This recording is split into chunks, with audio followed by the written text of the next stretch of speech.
Thank you, Ted. Yes, we were colleagues in Congress. Boy, are we glad we are where we are right now. First of all, what an honor to be here among many New Yorkers, but also people from all across this country. Robert Lappin, the chair of AJC, thank you for all you're doing in a time when leadership truly matters. Michael Tickner, the president of AJC, and of course, as I mentioned, Ted Deutsch. Your voices are more essential now than ever before to stand up and rise up and to work with us in government and law enforcement to do whatever we can to protect the Jewish communities, not just across America, but particularly here in New York, where I brag about this all the time, but I'm the governor of the state that has the largest Jewish population outside of Israel. So we feel a special responsibility to protect so many New Yorkers from the disturbing incidences that continue to be, seem to be unrelenting. Just this weekend, what we saw Friday night at Grand Central Station, the vandalism in our streets, vandalism of police vehicles, smashed windows. I will support anyone's right to peacefully protest on any issue, anytime. But once you cross that line and become destructive and violent, there must be repercussions. And I'll continue to ensure that that is the case every time it happens.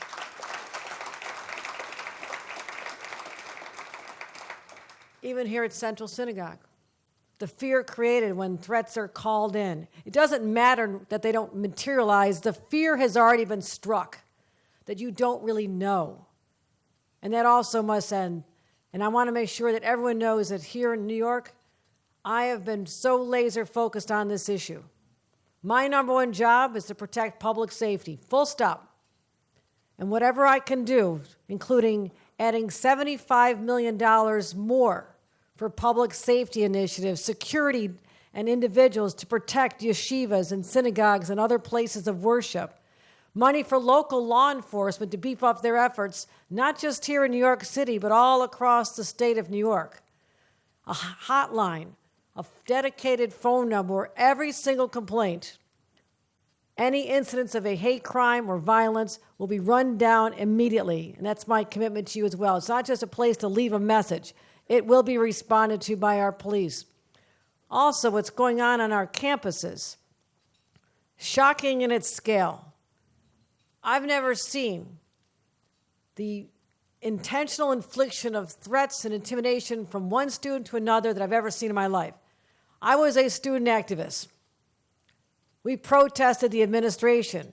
We protested government policies. We never made it personal against each other. And that has to stop. And as you mentioned, Ted, what happened on the Cornell campus, I went there immediately. As you mentioned, I lost my father. I just had buried him that weekend. I was unpacking on Sunday night and received the word that at Cornell University, in a beautiful, safe environment in upstate New York, was now under siege as well, with horrific threats of not just saying idle threats. This was bringing a weapon of mass destruction to a campus to slaughter Jewish students. I went immediately. I called up the president. I said, I'll be there for breakfast. We're going to meet those young people. Because I'm a mom, too. And I could not imagine the fear that every other parent was having about the safety of their children on this particular campus and all the campuses. So I pledged to them that we will find the perpetrator. And I was really proud that the state police captain that I left in charge, that we had this roundtable, he himself was Jewish. He had family in Israel in harm's way. So that made a difference to those young students. They had someone who understood what they were going through. And that perpetrator was found, and he's right now sitting in a jail waiting for his day in court. That's what happens to people who cross the line.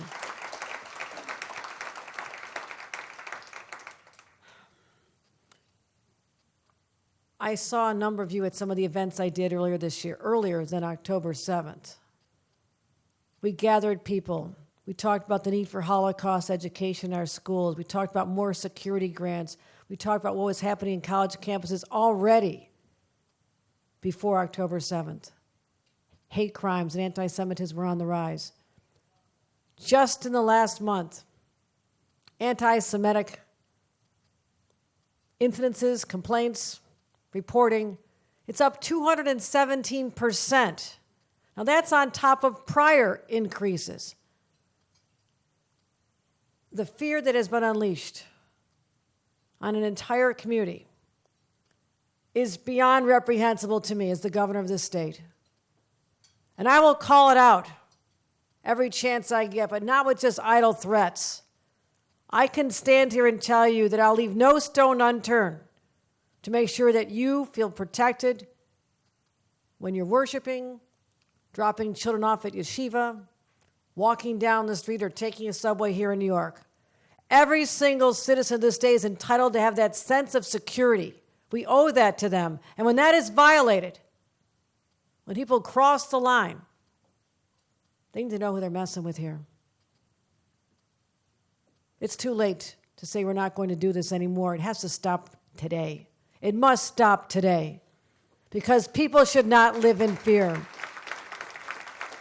So with our state police on high alert since the very beginning, I want you to know that tomorrow morning I'm convening a meeting of all the top law enforcement individuals, their agencies, federal, state, local, New York City Police, MTA runs our subways, the transit police, state police, and everyone are gathering in my office because I said I want to see you Monday morning.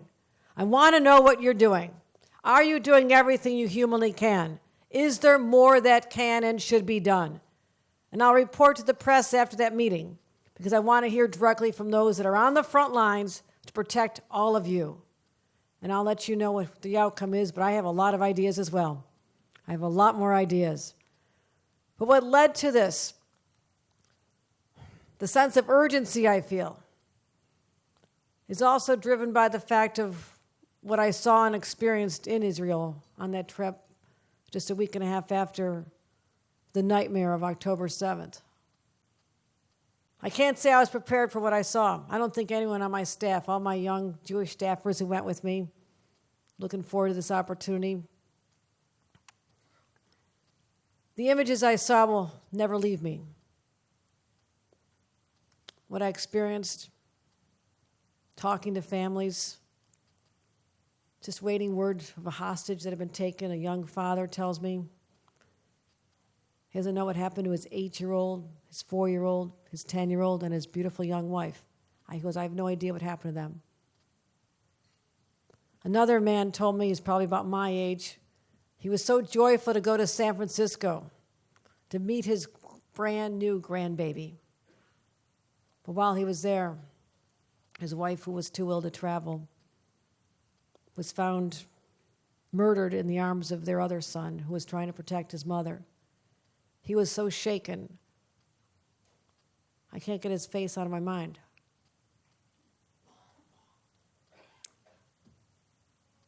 Talked to other people still waiting the outcome, those who knew the outcome, that they had been slaughtered.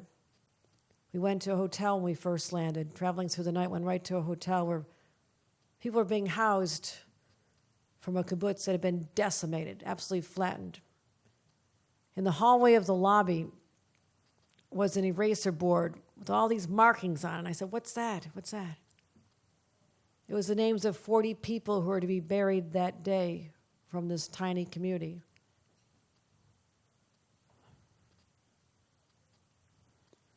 I went to the kibbutz the next day. Kfar Aza, about a mile in from Gaza. We could see the smoke in the distance. Could hear the gunshots. It was like an armed camp. We had to wear the flak jackets. We went in armored vehicles.